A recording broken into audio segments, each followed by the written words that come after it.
அனைவருக்கும் வணக்கம். இன்னைக்கு ஹிந்தி நியூஸ் பேப்பர்ல என்ன இம்பார்ட்டன்ட் நியூஸ் இருக்கு அப்படிங்கிறத பார்ப்போம். ஸோ ஃபர்ஸ்ட் பார்த்தோம்னா நம்மளோட ஜிடிபி growth அப்படிங்கிறது கம்மியா இருக்கிறதா கொடுத்துருக்காங்க. ஓகேங்களா? ஜிடிபி growth அப்படிங்கிறத பார்த்தோம்னா நமக்கு quarter wise first quarter, second quarter, third quarter அந்த மாதிரி. ஸோ அதில் குவார்ட்டர் டூ பார்த்தோம்னா ஜூலை டு செப்டம்பர். ஸோ இந்த குவார்ட்டர் டூவோட growth வந்து 5.4% இருக்கு அப்படிங்கிறத சொல்லியிருக்காங்க. இருக்கலே ரொம்ப கம்மி. ஓகேங்களா? அதாவது ரீசெண்ட் டைம்ஸ்ல பார்த்தோம்னா கன்சிஸ்டண்டா ஒரு 8% வந்து நம்ம மெயின்டைன் பண்ணியிருப்போம். ஓகேங்களா? 8.2, 8.1 அப்படிங்கிற ஒரு கன்சிஸ்டன்ட் ரேட் இருந்திருக்கும். ஆனா லாஸ்ட் 2 குவார்ட்டரா பார்த்தோம்னா அது சரிஞ்சுட்டே வந்திருக்கு. ஓகேவா? ஸோ இப்போ 5.4%ல இருக்கு அப்படிங்கிறத சொல்லியிருக்காங்க. ஸோ இதுக்கான ரீசன்ஸ் அப்படிங்கிறத பார்த்தோம்னா ஒன்று ஃபுட் இன்ஃப்ளேஷன் அப்படிங்கிறது அதிகமாயிட்டே இருக்கு. அதே மாதிரி பார்த்தோம்னா நமக்கு கொரோனா டைம்ல இருந்த அந்த பீக் டிமாண்ட் அப்படிங்கிறது இப்போ கம்மியாயிருச்சு. ஓகேங்களா? ஸோ அந்த அர்பன் டிமாண்ட் கம்மியானதுமே இதுக்கு ஒரு காரணமா இருக்கும் அப்படிங்கிறத சொல்லியிருக்காங்க. ஓகேவா? ஸோ ஜஸ்ட் சிம்பிளா ஜிடிபி growth டவுன் ஆயிருக்கு அப்படிங்கிறத மட்டும் நம்ம பார்க்குறோம். ஸோ பொதுவாகவே பார்த்தோம்னா நம்மளோட ஜிடிபி growth 7% அட்டைன் பண்ணும். ஓவரால் ஜிடிபி growth ஒரு வருஷத்துக்கான ஜிடிபி growth அப்படிங்கிறத சொல்லியிருந்தாங்க. வேர்ல்டு பேங்க், நம்மளோட ரிசர்வ் பேங்க் எல்லாருமே. பட் ஸ்டில் அதை அச்சீவ் பண்ண முடியுமா அப்படிங்கிறது இப்போ டவுட் ஆயிடுச்சு அப்படிங்கிறதையும் சொல்றாங்க. அடுத்ததா பார்த்தோம்னா Indians need to share contraceptive responsibility அப்படின்னு சொல்லி கொடுத்துருக்காங்க. அதாவது பார்த்தோம்னா கான்ட்ரசெப்டிவ் ரெஸ்பான்சிபிலிட்டி இந்த குடும்ப கட்டுப்பாடு அப்படிங்கிறது ஆண்கள் பெண்கள் இருவருமே வந்து சமமாக எடுத்துட்டு வரணும் அப்படிங்கிறத பத்தி கொடுத்துருக்காங்க. ஓகேங்களா? ஸோ இந்தியாவை டேட்டா படி பார்க்குறப்ப இந்த ஸ்டெரிலைசேஷன் அப்படிங்கிறது ஃபீமேல் பெண்கள் மத்தியில தான் அதிகமா இருக்கு கம்பேர்டு டு மேல்ஸ். ஓகேங்களா? ஸோ அதை பார்த்தோம்னா 37 அரௌண்ட் 38% கிட்ட ஃபீமேல்ஸ், 0.3% தான் மேல் ஸ்டெரிலைசேஷன் அப்படிங்கிறது இருக்கு அப்படிங்கிறத சொல்லியிருக்காங்க.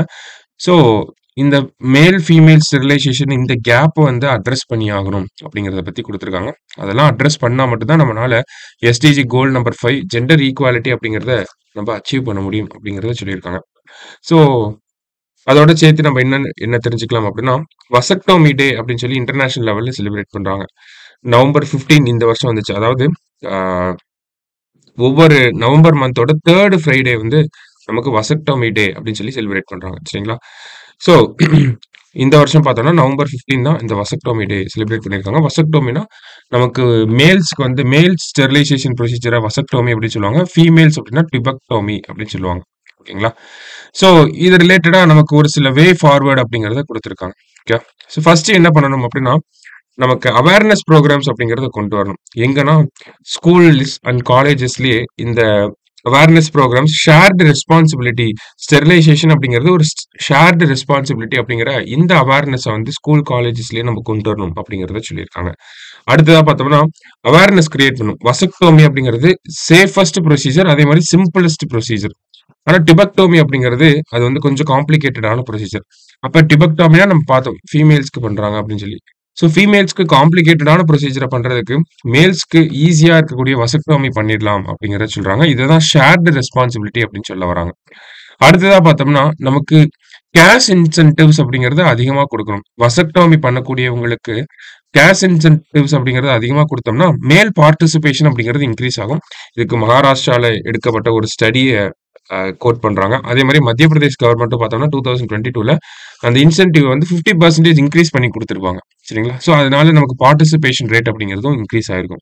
ஸோ கிரேட்டர் கேஷ் இன்சென்டிவ்ஸ் வந்து இருந்துச்சு அப்படின்னா நமக்கு நிறைய பேர் வந்து மேல் ஸ்டெரிலைசேஷனுக்கு வந்து வராங்க அப்படிங்கிறதையும் இந்த இடத்துல கொடுத்துருக்காங்க. ஸோ ஒரு சில மெஷர்ஸ் தான் நமக்கு கொடுத்துருக்காங்க. ஓகேங்களா? ஃபர்ஸ்ட் ஸ்கூல்ஸ் அண்ட் காலேஜஸ்ல ஒரு அவேர்னஸ் கிரியேட் பண்ணணும். ஒரு ஷேர்டு ரெஸ்பான்சிபிலிட்டி அப்படிங்கறத ஸ்கூல்ஸ் அண்ட் காலேஜஸ்ல சொல்லி தரணும். அதே மாதிரி பார்த்தோம்னா வசக்டோமி ஒரு சிம்பிளஸ்ட் ப்ரொசீஜர் அப்படிங்கிறதையும் நம்ம ஸ்கூல்ஸ் அண்ட் காலேஜஸ்ல சொல்லி தரணும். பொதுவாகவே ஜென்ரல் பப்ளிக்கே இந்த ஒரு அவேர்னஸை கிரியேட் பண்ணும்.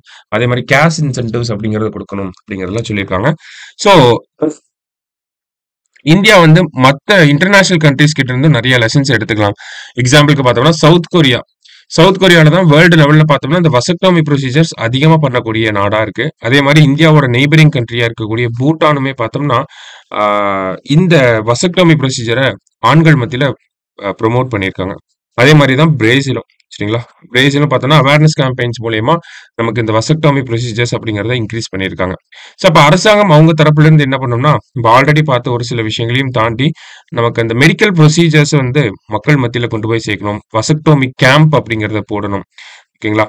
குட் குவாலிட்டி சர்வீசஸ குடுத்தாங்க அப்படின்னா, ஆட்டோமேட்டிக்காவே அது இன்கிரீஸ் ஆக ஆரம்பிக்கும் அப்படிங்கிற ஒரு பாயிண்ட் ஆஃப் வியூல தான் இந்த ஆர்டிக்கிள நமக்கு எழுதியிருக்காங்க. சரிங்களா? ஸோ, டைரக்ட்டா என்ன சொல்ல வராங்க அப்படின்னா, நமக்கு இந்த கான்ட்ரசெப்டிவ் ரெஸ்பான்சிபிலிட்டி அப்படிங்கிறது இப்ப இந்தியன் சொசைட்டில ஃபீமேல்ஸ் மட்டும் தான் அத பண்ணணும் அப்படிங்கிறது இருக்கு. அந்த ஒரு மைண்ட் செட்ட மாத்திட்டு, ஜெண்டர் ஈக்குவாலிட்டி அப்படிங்கிறத இந்த கான்ட்ரசெப்டிவ்ஸ்லயே நம்ம கொண்டு வரணும். அதுக்காக வசக்டோமி ப்ரொசீஜர்ஸ ஆண்கள் மத்தியில மேல் ஸ்டெரிலைசேஷன் அப்படிங்கிறத கொண்டு வரணும் அப்படிங்கிற ஒரு பாயிண்ட் ஆஃப் வியூல தான் எழுதியிருக்காங்க. அதுக்கு அரசாங்கம் என்னலாம் பண்ணணும் அப்படிங்கிற வே ஃபார்வர்ட் அப்படிங்கிறதையும் நமக்கு குடுத்துருக்காங்க. சரிங்களா? ஸோ இன்னைக்கு நியூஸ் பேப்பர்ல இருந்த இம்பார்ட்டன்ட்டான ஆர்டிக்கிள பார்த்திருக்கோம். நாளைக்கு நியூஸ் பேப்பர் ரீடிங்ல மீட் பண்ணலாம். Thank you.